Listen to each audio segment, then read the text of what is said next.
Hello everyone, and welcome to today's Euractiv debate, where we'll be talking about data-driven actions as the key to deliver sustainability in the EU dairy sector. My name is Dave Keating. I'm a journalist based in Brussels, and I'm coming at you live from the Euractiv studios at the heart of the EU quarter. Now, today we'll be talking about how data in the dairy sector intersects with all of the focus that the European Union is putting right now on sustainability in agriculture. We know that the current EU agri-food model is going through a radical change.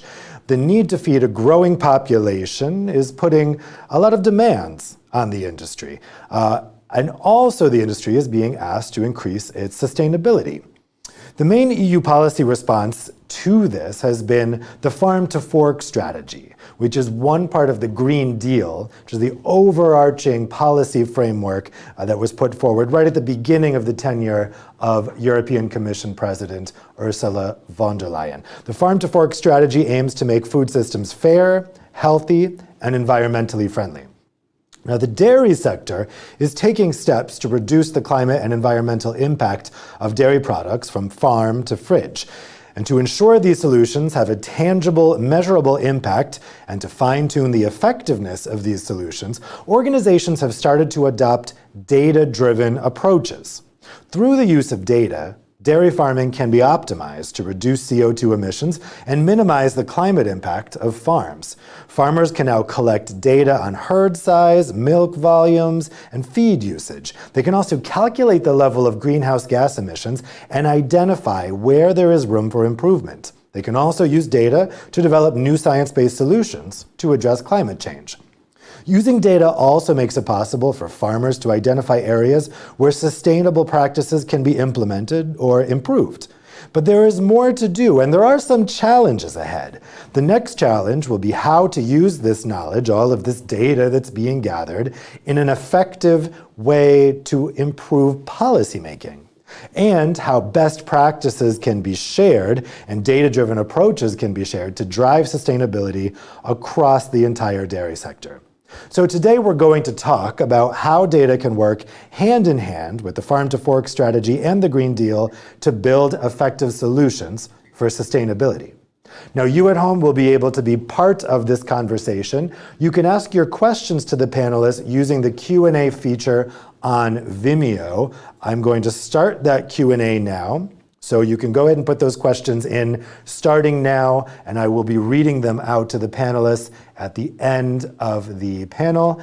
You can also participate in the conversation on Twitter using the hashtag EADebates right below me there. So we're going to start off today with a keynote speech from Jorge Pinto Antunes, who's a member of cabinet for European Agriculture Commissioner Janusz Wojciechowski. Jorge, I turn the floor over to you. Thank you, Dave, and good afternoon, everyone. It's a pleasure to be here and to speak about some of the things that we are doing in terms of supporting this sustainability agenda, and namely on agriculture. I guess we need to start this conversation, obviously, by referring, and Dave has already done that, to the European Green Deal. And I think this is important because it absolutely sets our trajectory in terms of our societal goals, but also in terms of our economic goals. And I guess this will be even more spelled out in detail already 2 weeks from now when we approve the forthcoming Fit for 55 package. So these climate neutrality goals, I think, are extremely important, and they set the context to our conversation. And they also, I think, raise the question of where or how can agriculture as a sector also contribute to these societal but also socioeconomic goals. Of course, we in the Commission have articulated a little bit about this vision when we set out the farm-to-fork strategy, where we put out a number of targets, inspirational targets, but nonetheless targets, which also, I think, clearly demonstrate our emphasis in terms of indicating higher sustainability for agriculture sector. And this is particularly the case when we look at some of the targets in terms of reduction of inputs, namely fertilizers, but also nutrients. And both of these two strategies, I think, are extremely important for our conversation.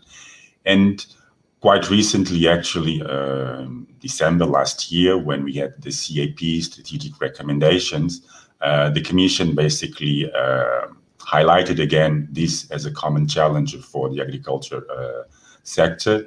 And it actually confirmed also the need for member states to do a little bit more in terms of their efforts to contribute to this sustainability agenda.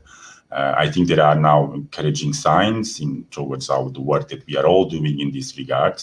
I couldn't help but congratulate everyone, of course, namely also my colleagues that have been a lot involved in the CAP reform, and the political agreement, I also think, gives us a bit the flavor of where we go in terms of the next steps in terms of this agenda. The question, of course, for us as policymakers, but also as practitioners, is how can the Commission further support this sustainability agenda, and how can it specifically also support member states? I think to help us answer this question, and specifically to the question that we will be debating here today on how to make data-driven approaches drive or shape the sustainability agenda, we need to look at three specific sort of broader questions out there. The first one is on the enabling frameworks. How can we put the correct incentives in place to make sure that operators are best able to contribute to the efforts that we see necessary? A second question that I think is also important, broad question, is a look at the business models and also the potential for innovation.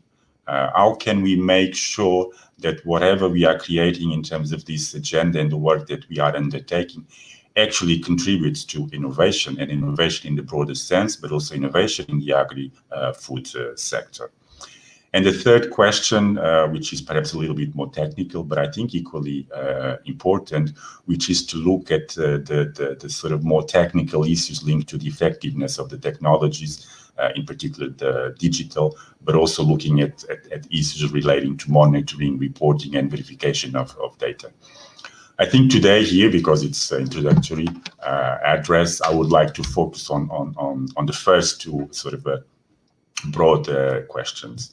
And starting with the enabling framework, I would like to share some of the initiatives that we will be launching, or that we have already started working on, which will, I think, become central to our conversation and hopefully will support this agenda.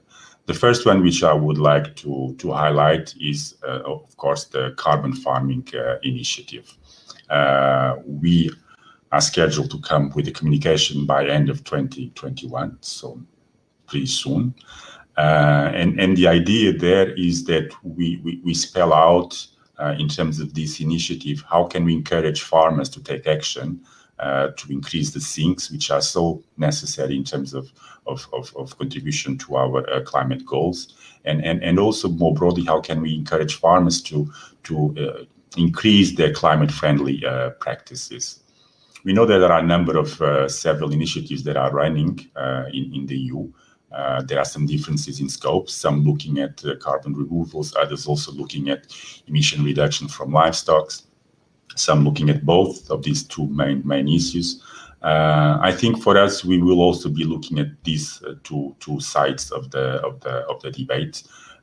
We will be looking at, I suppose, at how we can make the schemes and the carbon farming schemes, whether they should be result-based schemes based on CO2 removals, or whether we should also be looking at the more practice-based, payment-related kind of implementation of climate-friendly practices, and this, I suppose, linking also to the eco schemes. Or if it is an opportunity also possibly to sort of have an hybrid approach. The important thing there is that we clearly see from our side of this debate that carbon farming should be a new green business model, and it should encourage incentives for farmers to be active partners of this agenda. It's not exactly a new topic.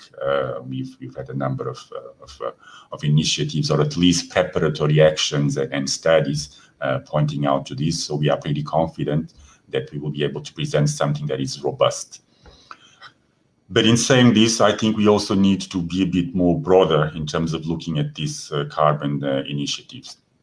And further down the line, it is also our intention that we will come up with what we will refer as a certification for carbon removals.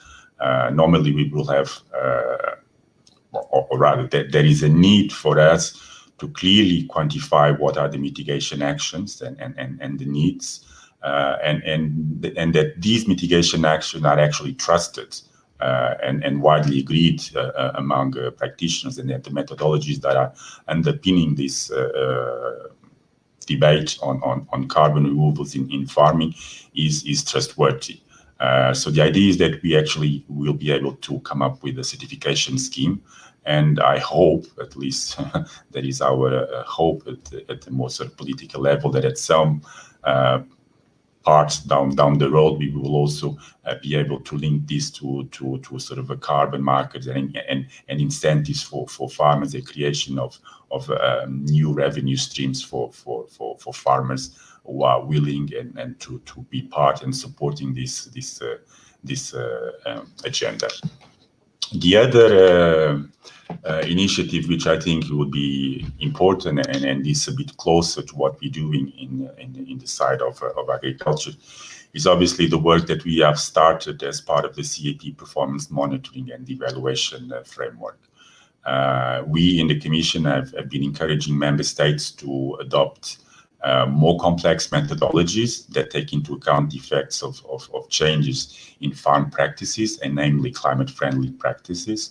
So we've been working on updating our farm accountancy data network to make it a farm sustainability data network.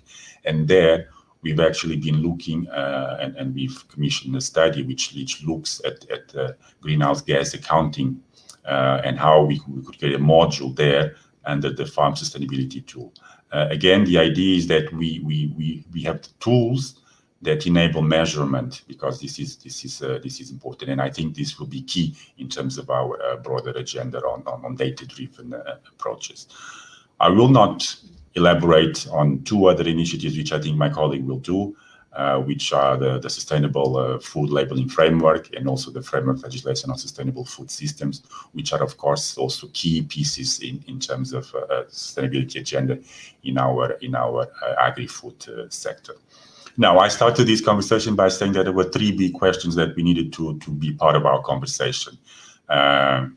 One was about enabling frameworks, but the other one, which I think is also important, is the role of digitalization and data in agriculture. I think this also needs to be part of our conversation.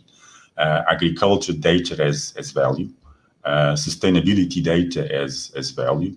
So for us, we're certainly looking at how we can make this data supporting or enhancing production, creation of new business models, as I mentioned, and also more broadly encourage innovation in agriculture, but also along the supply chain. So we've been also working on this as I guess part of the digital transition agenda, but I think it dovetails with our debate on sustainability. I think our policy on digital, it reveals that there are benefits to sharing and comparing data across farms. At least it's definitely our belief, and we would like to benchmark performance and develop these big data-based solutions and how we can best do this. So I think as part of what we are doing under the Common Agricultural Data Space, you know that there are these common data spaces as part of the digital undertaking. There will be one specifically looking at agriculture data.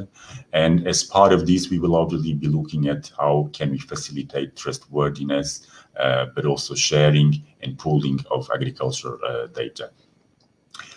Our intention is to continue to work there, and I mean, in a very sort of a detailed policy level, we will be putting out soon, or we already did actually, the Act on data governance, which elaborates on some provisions for cross-sectoral data interoperability. I think it's important that whatever is happening somewhere in Europe is able to be shared elsewhere in Europe.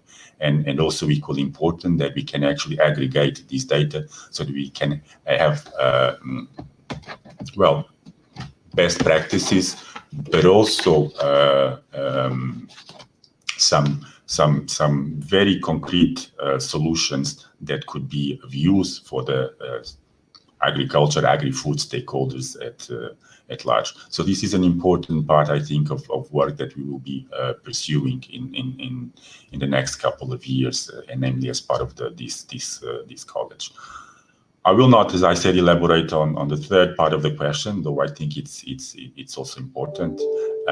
What I would like, as finishing my introductory remarks, is to say that we are definitely going to, as part of the CAP strategic plans, ask member states to foster digitalization in agriculture and to tell us about what are their digital strategies.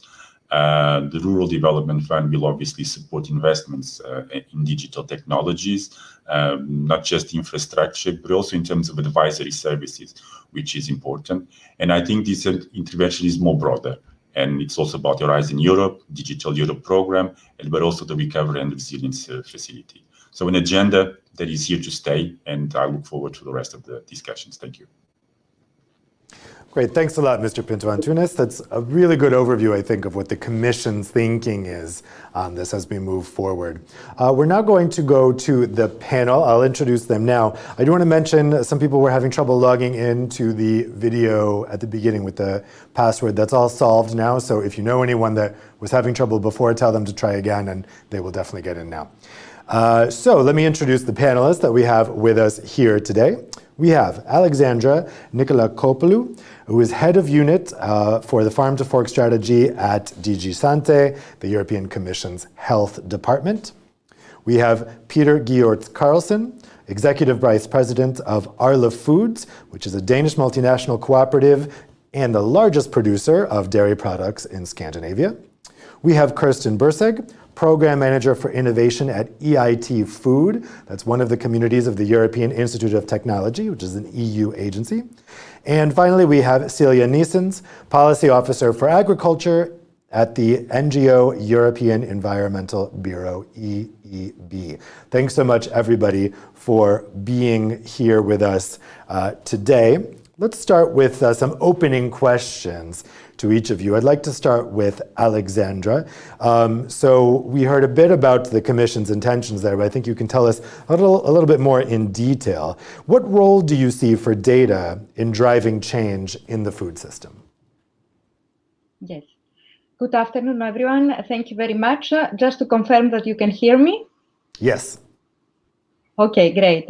So, yes, we are all going through a complex exercise here, both policy makers and food business operators and all actors of the food system. And as you mentioned at your introduction, Dave, we are going through a transition or transformation of the food system. The Farm to Fork strategy is quite unique. It is the first sustainability EU, let's say, strategy, which is quite complex. Was already quite complex to develop, but also to implement now. And this why? Because it addresses in a very comprehensive manner all dimensions of sustainability of the food systems, the links between healthy people, healthy societies, and a healthy planet. And it introduces an integrated approach, which is absolutely necessary because it is clear that action is needed at all levels by both through public policies and intervention. So here is the role of policymakers, but also private, all actors and other actors of the food system. So where data is sitting in all this exercise, data is crucial. We need data to empower all these actors that have a role to play, both policymakers, as I say, farmers, but consumers also, so that we can drive this transition to sustainable food systems.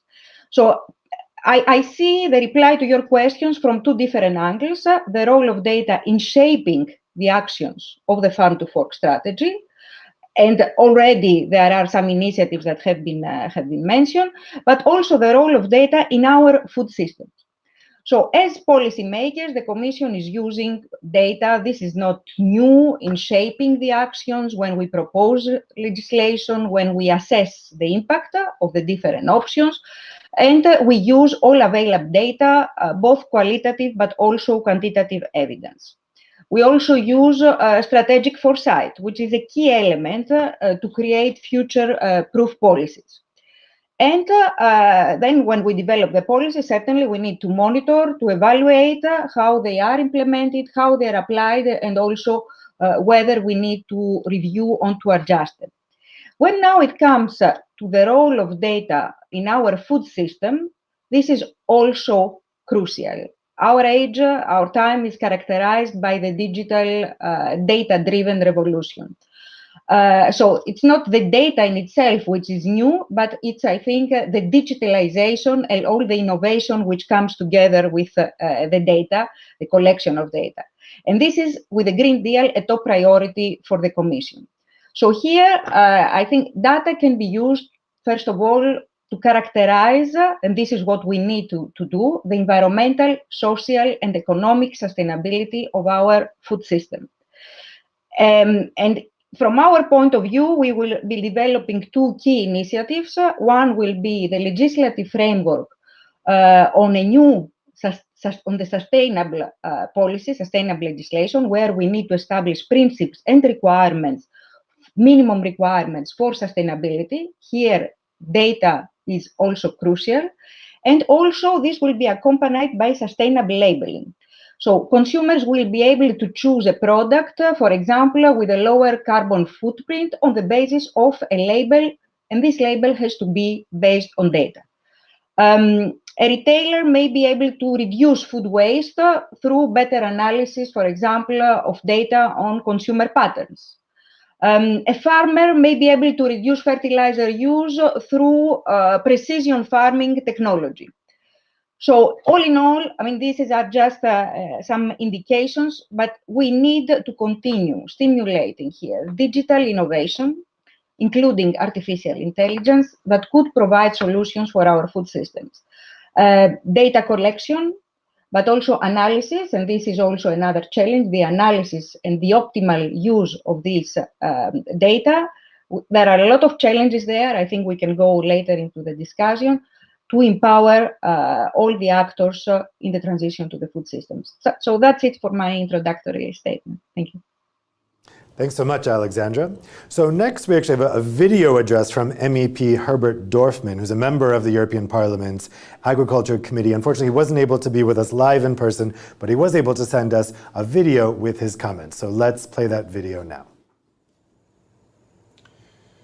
Good morning. Thanks to Euractiv for organizing this important event. I think indeed sustainability is an important topic also in the dairy sector. If it comes to sustainability, I'm firmly convinced that the most important question is the stocking density and the relationship between farmed land on one side and animals and dairy production on the other side. Another important topic, if it comes to sustainability in the dairy sector, is for sure the emission, mainly of methane. And here, I think we need a data-based approach.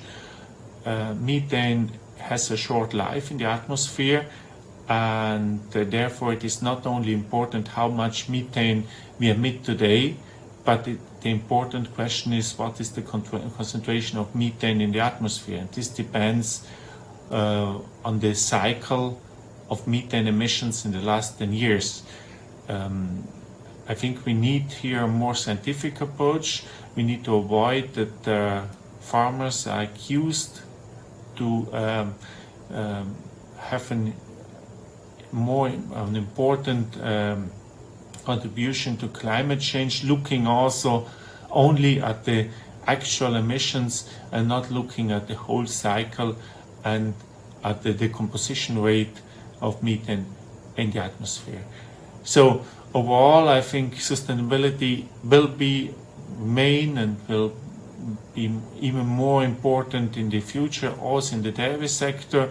As you know, we decided last week about the future of the common agriculture policy, introducing a ring fencing of 25% in the first pillar for eco schemes, for environmental action, and with remaining 35% of environmental action in the second pillar. I think this is an important tool to foster, to support sustainability in the agriculture and in the milk sector, in the dairy sector.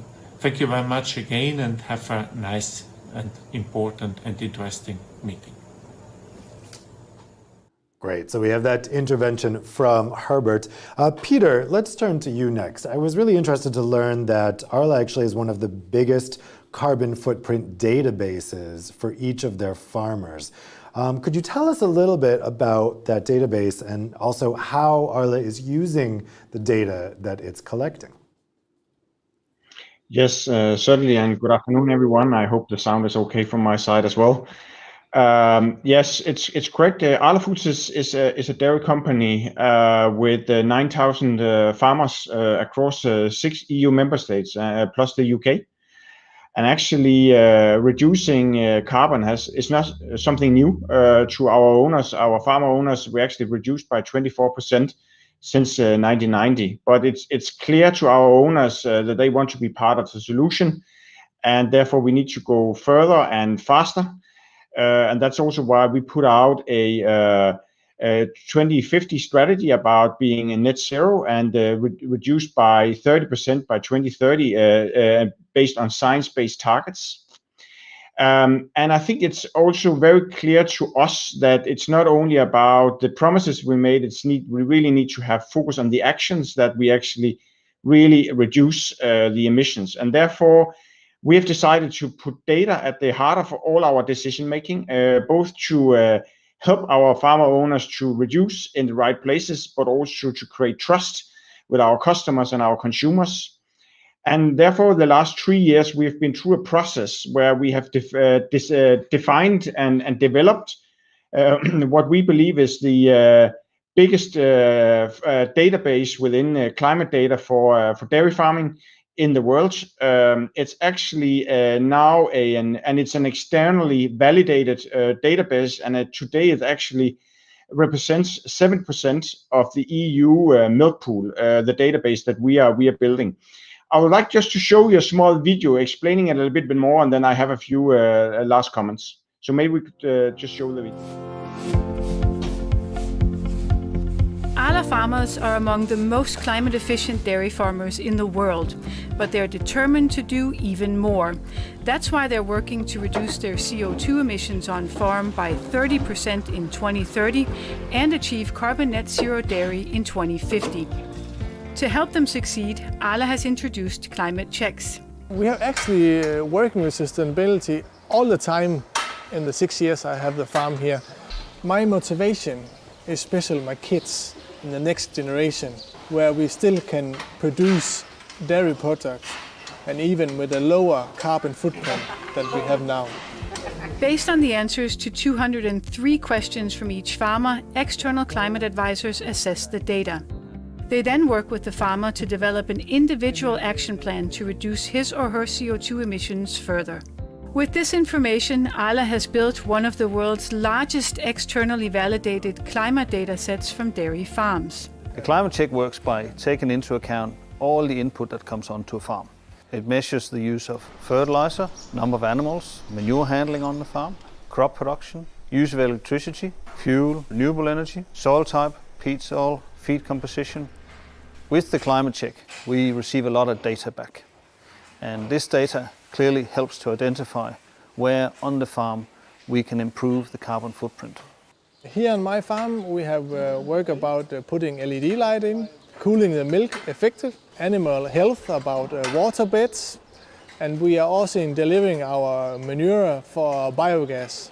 From the last climate check and the result of that, we have the focus on the cows feeding, and the feed should be as optimum as possible. The climate checks are done every year and enable the farmers to follow their own progress and benchmark against data from other Arla farms, which is an important driver for year-on-year improvements. The insights and knowledge from the compiled data will help drive an effective transition to carbon net zero for the whole dairy industry. We Arla farmers are on the same journey, and I believe if we pull together, we can make a big difference in the future.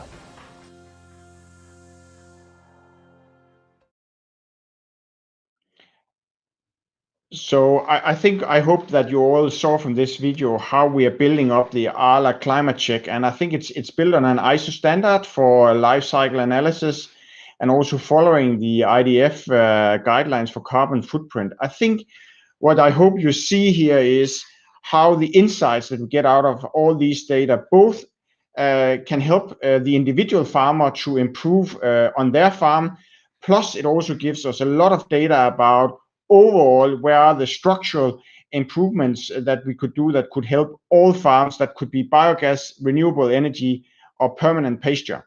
I think what we have learned so far is that our farmers today have an average footprint of 1.15 CO2 per kilogram of milk. It's one of the lowest in the world. And I think that gives us a strong starting point, but it also really gives us a starting point for where to focus next. What we have also learned, it's not about size of farms or different regions. All farms are individual, and actually we see that it's no one production method that is actually defining how efficient you are. It's actually the farm management to a very large extent. And that's what this climate database is now enabling us to do, that is to work with the individual farmer on improving their farms even further. So that's why we have put the data at the heart of our challenge moving forward, and I'm looking forward to have further discussion of that with the panelists later. Thanks a lot, Peter. So let's turn to Kirsten next. So Kirsten, at EIT Food, you guys have really been working with farmers and all kinds of parts of the food chain about these issues. What kind of data-driven projects has EIT Food been involved in?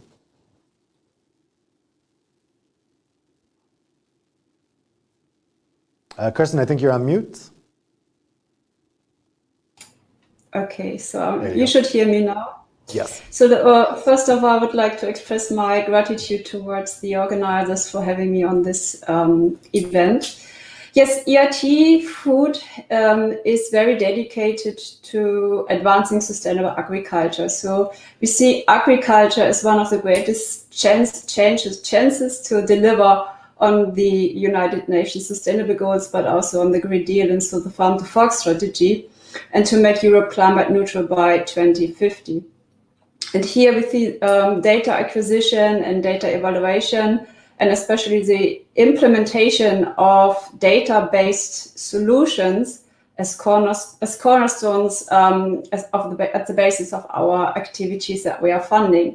So when you're asking about the projects that we are running that are data-driven, we have a range of projects, activities running that are either coming from the innovation sector. Here the aim is to launch new innovative and sustainable solutions in the form of products, services, or platforms.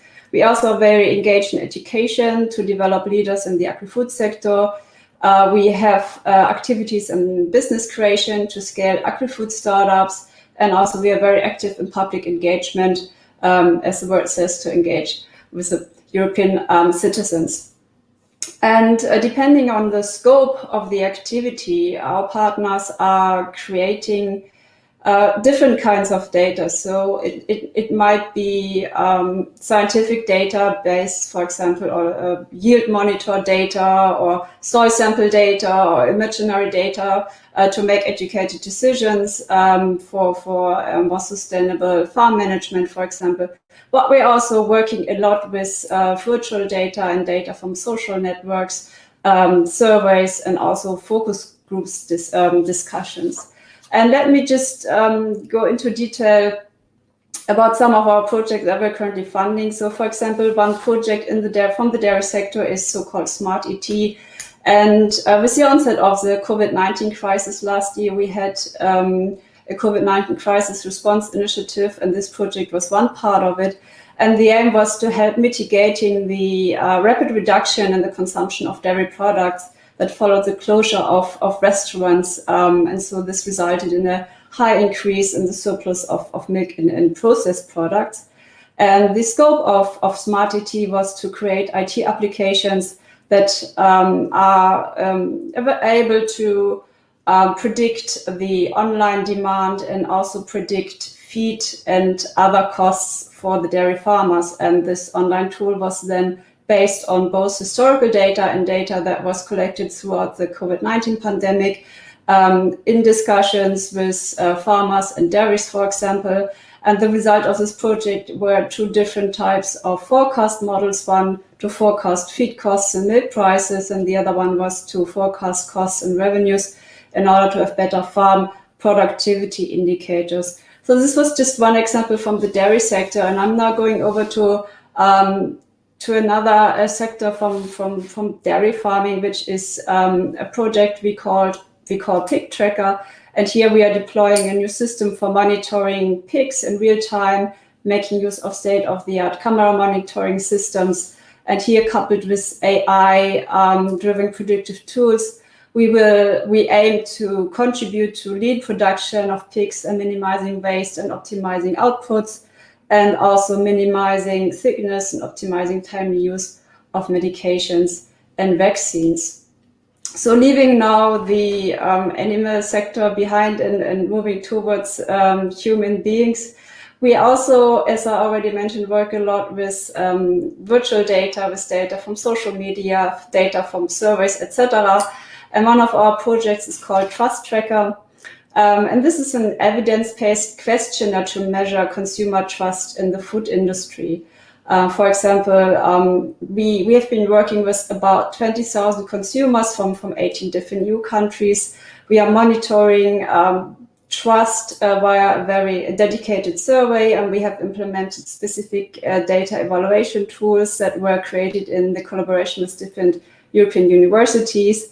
And helping us to monitor trust is also helping us to understand how we can influence or improve consumer trust towards the food industry. It was very positive to see that European consumers trust farmers most, and this is followed then by European retailers, for example.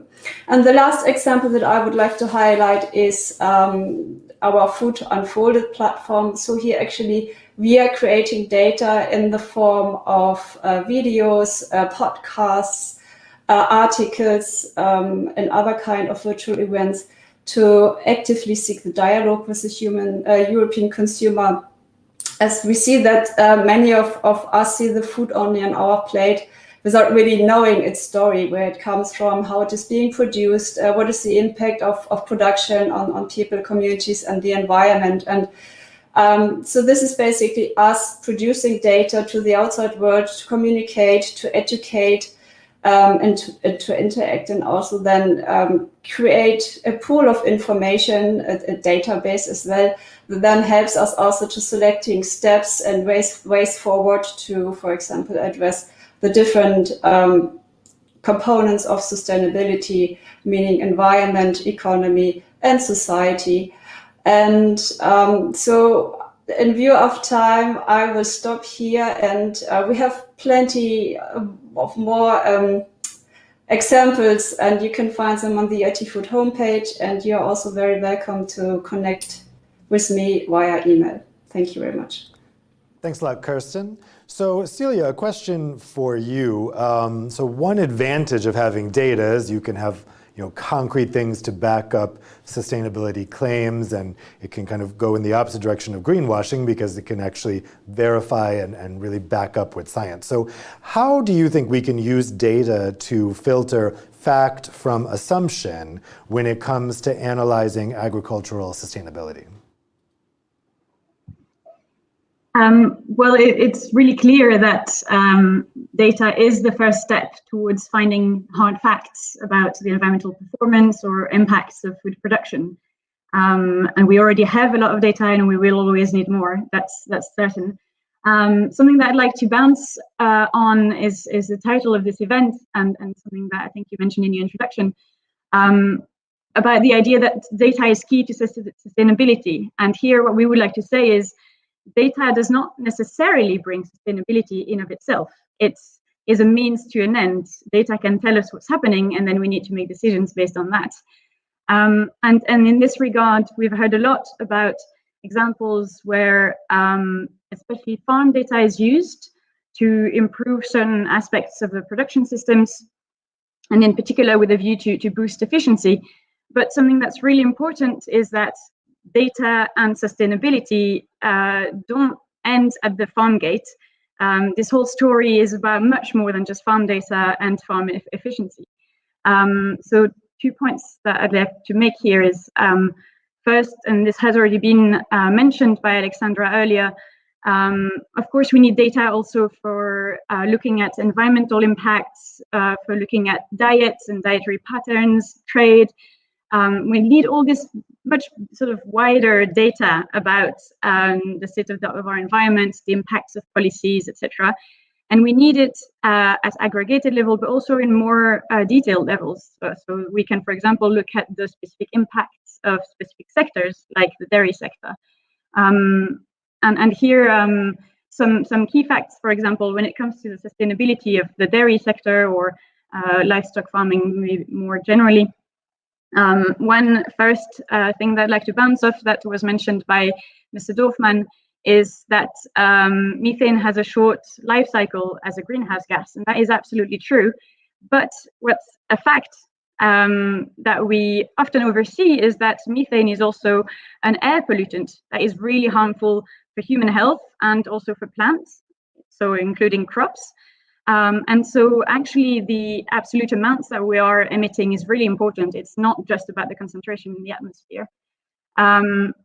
Another key fact that is really important when looking at the sustainability of the dairy sector and that we are monitoring through data is nitrogen flows, nitrogen pollution. We know there have been studies that in Europe we are exceeding what is a safe operating space when it comes to reactive nitrogen flows by a factor of 3.3, which is double the factor by which the world as a whole is exceeding the safe operating space for nitrogen cycles.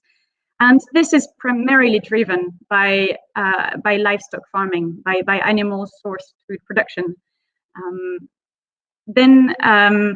This leads me to talk a bit about the fact that we're talking about sustainability, and in sustainability and in reducing environmental impacts, efficiency is very important.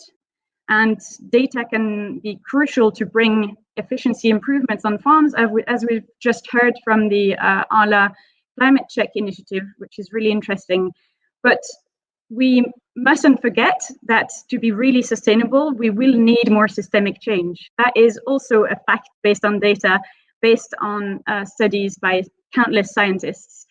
And in the case of dairy production, even though in Europe we have the most efficient production system, or among the most efficient production systems in the world, we are still seeing major environmental problems linked to dairy production and livestock farming more broadly. So even though we have greatly improved the climate footprint and the emissions of greenhouse gases per liter of milk, we still have many environmental problems, which mean that we need to look beyond efficiency. Just to mention a few here, as again, Mr. Dorfman mentioned, we need to look at the total concentration of greenhouse gases in the atmosphere. So we may have improved the footprint of units of products, but we have increased the production so much that in the end we are still emitting more greenhouse gases in the atmosphere. That is a fact. We also know that this drive towards more efficient and more intensive dairy production has come with an increased reliance on imported feed and soybeans, which we know also, thanks to the data that we get from satellites and others, are linked to deforestation. We have also lost very important grasslands for biodiversity, as we are increasingly feeding animals with cereals and protein crops rather than grass. And these facts are absolutely crucial also in the context of sustainability food labeling, which was mentioned earlier by Alexandra. Because if we only look at the climate footprint per unit of product, we will miss the bigger picture. We will miss very important facts about the real environmental impacts of not just the food products, but also the behaviors that are related to those food products. We know that we are consuming too many animal proteins in Europe. For dairy, we are consuming only 5% more, but still more than the recommended level for the EU as a whole. But in some countries, it's as high as 20% more than what is recommended for our health. So we really need to look at all of those pictures and data that touches on all of those aspects if we are going to really deliver sustainability in the dairy sector. Thanks. I think that's a really important point, that the data itself doesn't bring sustainability. Of course, it's how you use the data. And I want to ask Alexandra about that. First, just a reminder to everybody watching at home, you can ask your own questions to the panelists using the Q&A feature on Vimeo. Go ahead and put those questions in on Vimeo and I will read them out to the panelists. Alexandra, I wanted to follow up on this point about how the data is used, particularly smart carbon measurement and audit tools. How can those types of tools be used to ensure that mitigation actions are measured and verified and help the sector become carbon net zero sooner than expected in a way that's really measurable? What can the Commission do to help those tools? Yes. As I said at the beginning, there are two angles. How these tools are used by the operators in the private sector, where the Commission and public authorities can support through different enablers, through different mechanisms that we put in place. And then there is the question of how the data that we get from these audits and other sources of getting the data are used in the decision-making process and in following the progress that we make in view of this systemic change. From here, I would like also to mention what was mentioned by our colleague from DG Agriculture.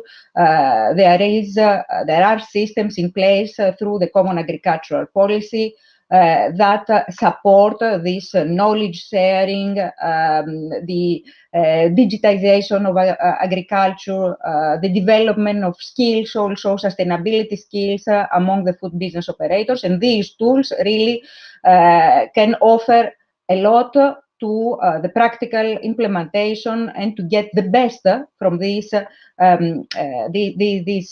practices and these tools. At the same time, there are also external companies, consultants. There is a development of business which is there to support the sector. And also the cooperation among the different parts of the food chain also here is crucial. I would like to mention in this regard a recent initiative which is part of the Farm to Fork strategy.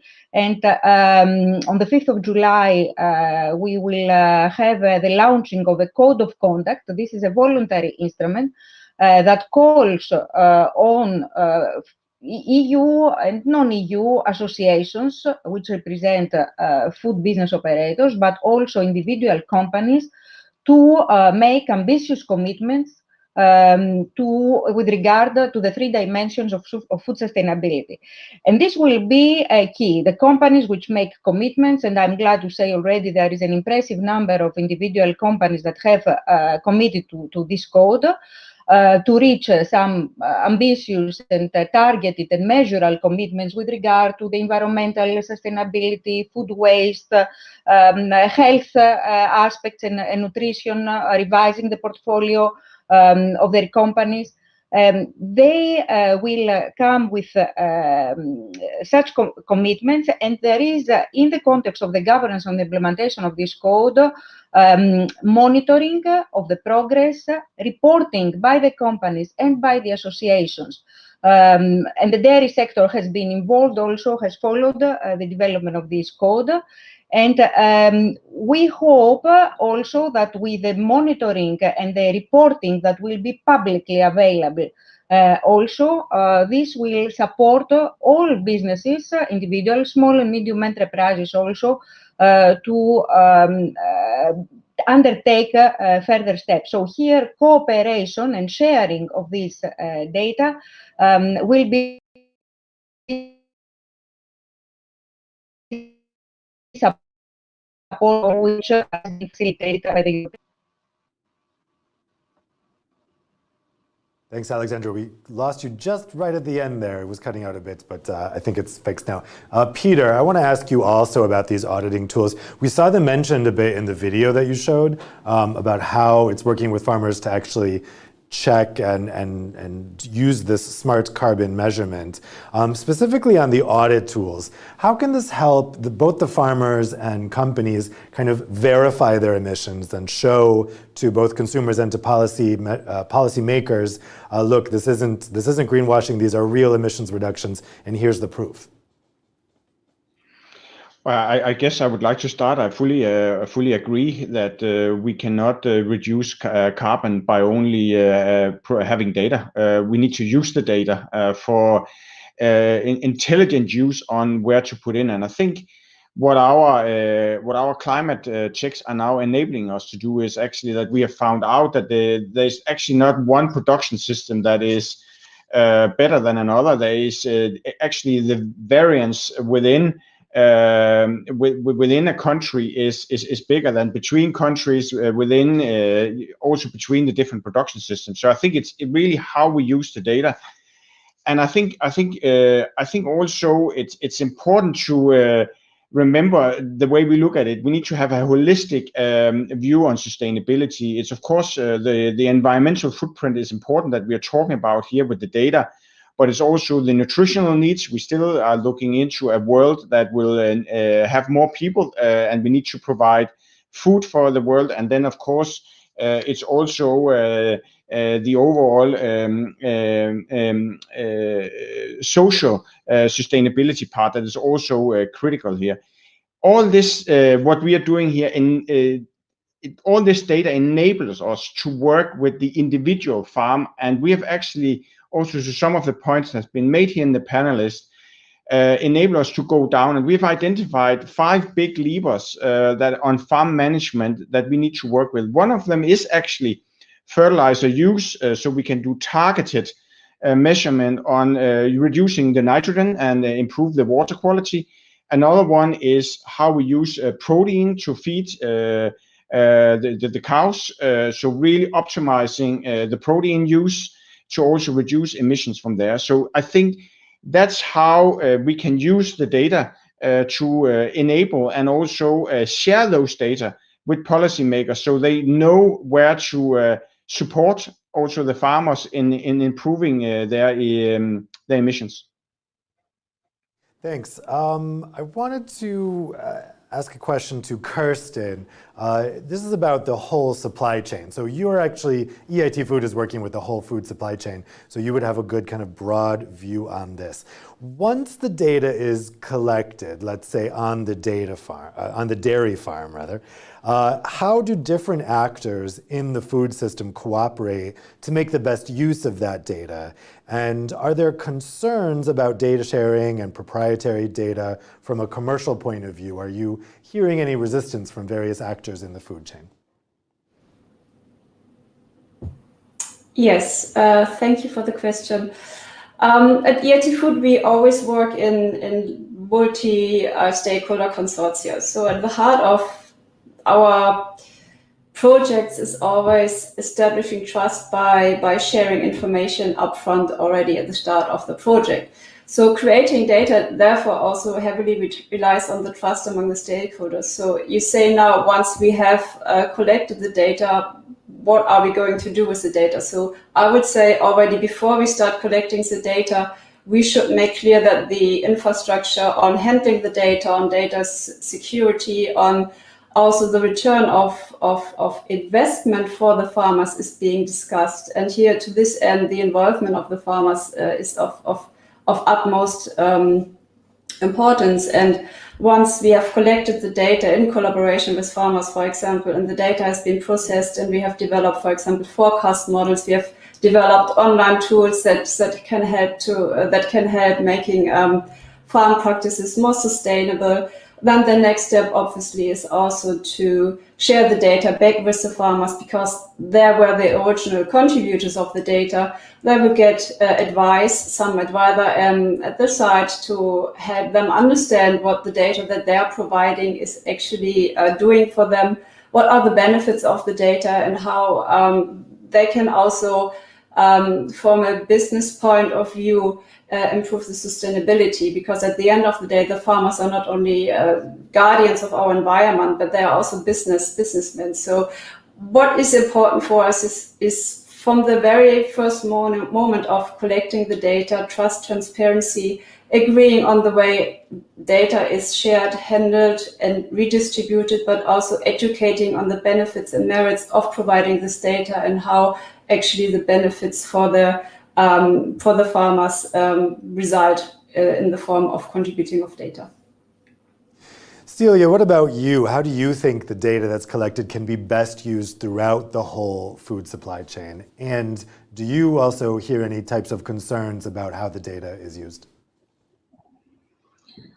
Yes, there's definitely some concerns around the control over the data, privacy of data on the side of farmers.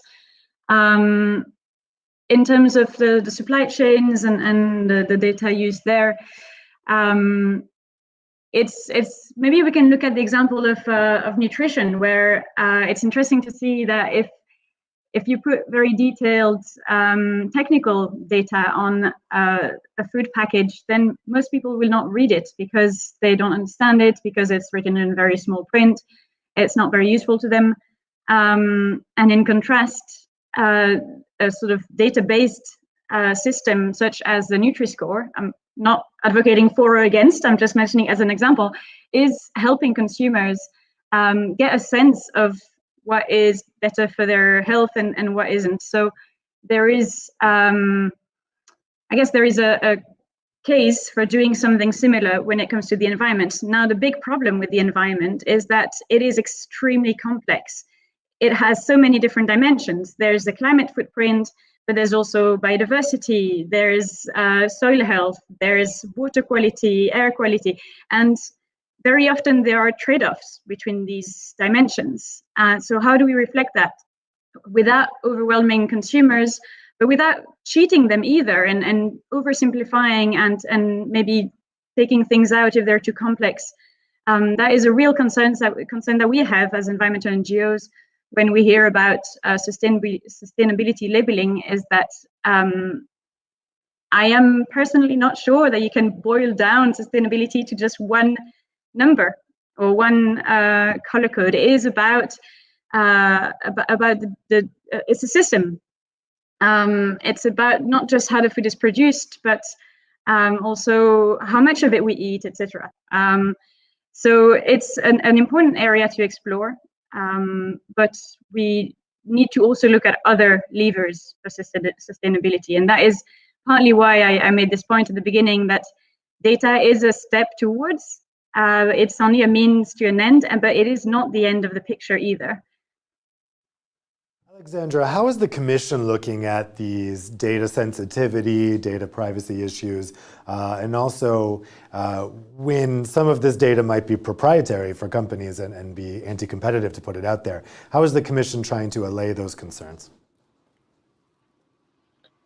Yes, actually, as I said also at the beginning, the use of data, it seems like an easy thing to do, but actually there are also a lot of challenges with the use of data. When it comes to concerns relating to, clearly this has to be used in an ethical way and also respecting the proprietary data and data protection rule. This is clear to us, and this is out of question. When it comes to data, certainly, and I think when it comes to data that concern environmental aspects, data concerning water quality, etc., maybe it is easier and we do not have so many problems. When it comes to health aspects, certainly there the issues of data and data protection are more sensitive. But we have rules and we have to apply those rules that apply other areas that concern data in the functioning of the European Commission, and we have also other legislations in place where we had to take into account the rules of data protection, which, as I said, they are horizontal. I see also other issues regarding the use of data. There is a problem.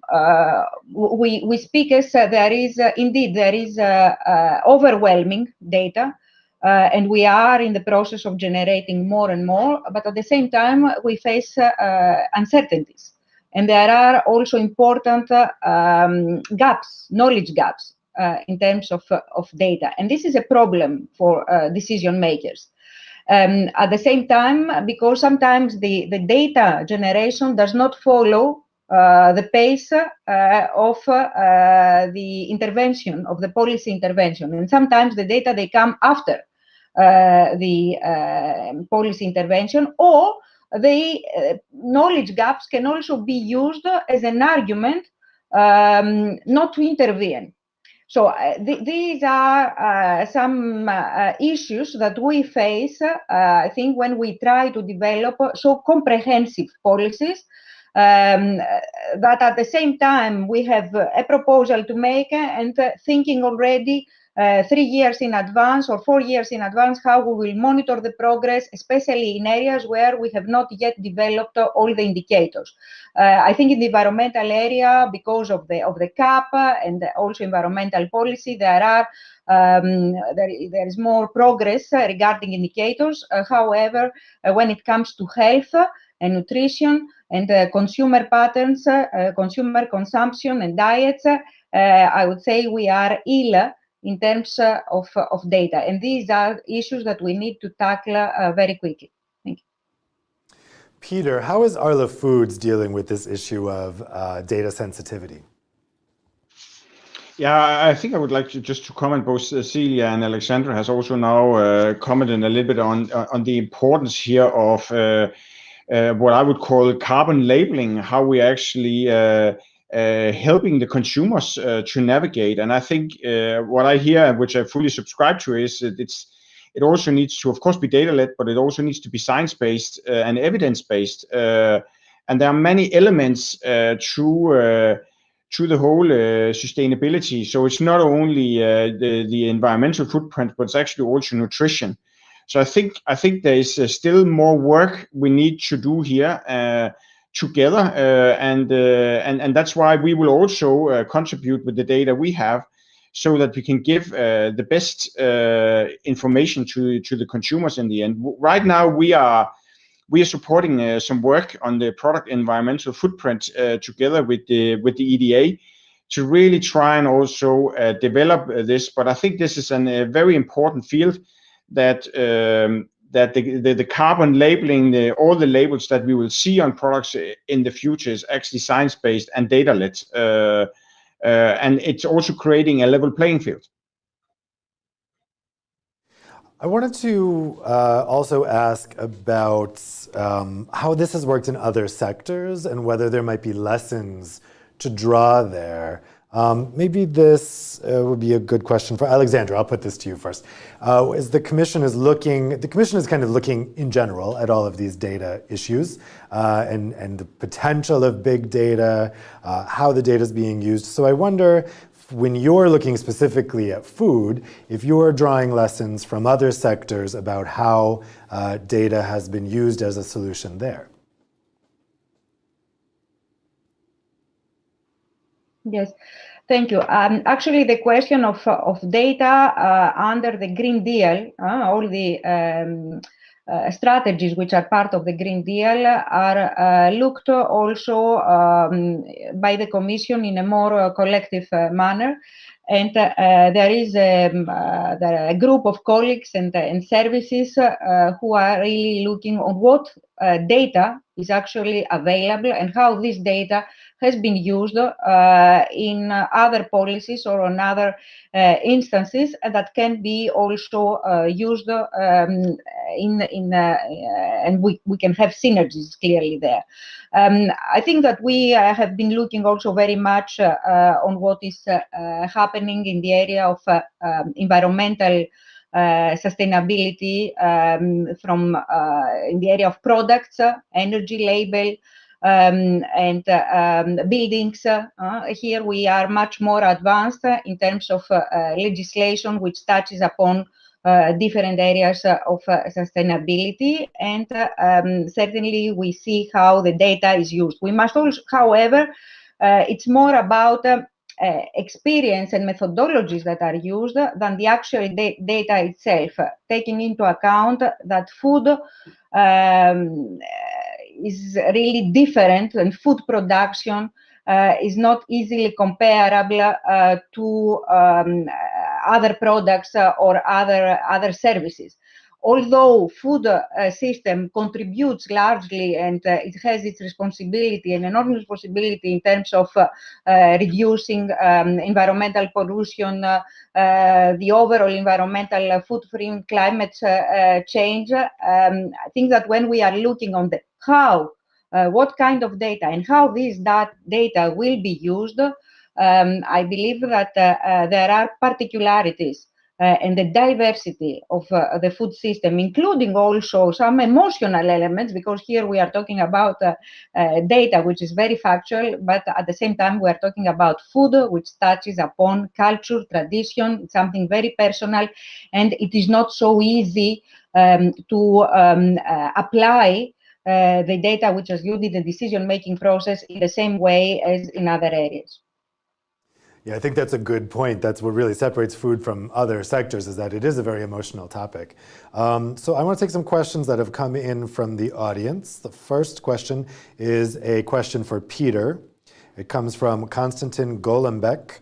Which CO2 calculators does Arla use? How do you ensure that the underlying methodology is state-of-the-art, e.g. IPCC? Yes, go ahead, Peter, your answer to that?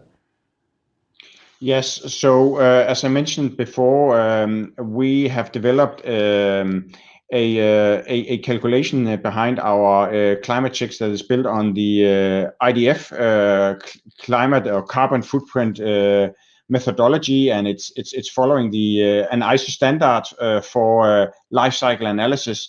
So I think we have done everything we can to make a system that is scientifically validated and also very strong and transparent. So that's what we have been using. Okay, thanks. I want to take a next question here. This comes from Tom Verdonk, and I think it's for Alexandra, although if anyone else would like to answer, just let me know. So Tom asks, in addition to potentially privacy breaching and or anti-competitive collusion practices, how do you ensure that data-driven technologies are not used for abusive or predatory practices by retailers and other contracting parties of farmers? Alexandra? Yeah. Yes, I think that here also there is relevant legislation which is not horizontal, which is not really in the food area. First of all, concerning data use, and also unfair practices. So this is covered again by horizontal rules, on which I must admit, apologies for this, I'm not a specialist. And obviously also there are questions of national law. There is national law which is also applicable and is looking into these aspects. Does anyone else, would anyone else like to come in on this issue of potentially predatory practices with data? No? Okay. So go ahead. Yeah. So at Euractiv, we work in consortia, as I already mentioned. So also here we have retailers as partners inside the consortium. So, and as I already said, by establishing trust and by having a multi-stakeholder community from the very beginning, you can also circumvent that there is an issue with abuse of data or piracy of data, etc. It's really about this multi-stakeholder approach. It's about sharing. It's about trust and transparency within the group of stakeholders that are collaborating. Okay, great. So we have a question for Peter here. This question comes from Koji Wasilius. Koji is impressed by the agri-systemic effectiveness of Arla's climate check. Can Peter reflect on the import of feed like soy from South America and educating farmers on this issue? Peter? Absolutely. I think this is exactly, of course, one of the data points that we get in our climate check. So we know exactly the amount of feed, of course. We know exactly where the feed is coming from. We can calculate the footprint of the feed that is being used, and also what are the potential other feed sources, both making, as I said, the whole protein pilot that we're running now, that it clearly came out of our climate checks. How can we actually reduce or make the efficiency of the protein that we use better? But what are there also of other protein sources that we could use, and what would be the impact on the climate on that, and also, of course, on the yield for the farmer? So that's exactly what this whole climate check enables us to do. It also enables us to do among farmers, that they can actually benchmark when different farmers are maybe using different kinds of feed. So I think that this is what the data enables us now to work with, and also to improve that area. And it is an area that will clearly have a positive impact on the climate if we can find the right solutions. Well, I want to put one last very quick closing question to each of you, because we're just about out of time. But if each of you could answer this in about 30 seconds, Alexandra, we'll start with you. What do you think is the most important thing we need to do to make use of data in the food chain? Yes, what we need to do, I would say, for me, is the speed of data, generate of data, and sharing data collectively. I mean, accessibility and sharing, it is important. And then the next step is how we analyze the data, and good analysis of data, which requires skills also, both from the public operators, but also from the public actors, but also from the private actors. This is key, because this is the way to reach good conclusions and do not take erroneous decisions. And the other thing that I would like to say, and it was mentioned by previous speaker, is the partnerships and building relations of trust. This will help to the better use of data among the system, the actors of the food system. Peter, what would you say is the one most important thing? I think that the data that we have now available has built more trust than ever for Arla Foods, in that we can actually deliver on the climate net zero ambition, and also the 30% by 2030. I think what the data is also enabling us is that we now go from the generic to the specific. So really helping on each farmer with what they need to do. I fully agree also the data also enables us to build partnerships and find new solutions across the value chain. And lastly, I think data will also now enable us that we need to drive the climate ambitions and the climate performance like we drive business performance. So it will be no difference, and that's why how we will make the progress. Kirsten, what do you think is the most important thing?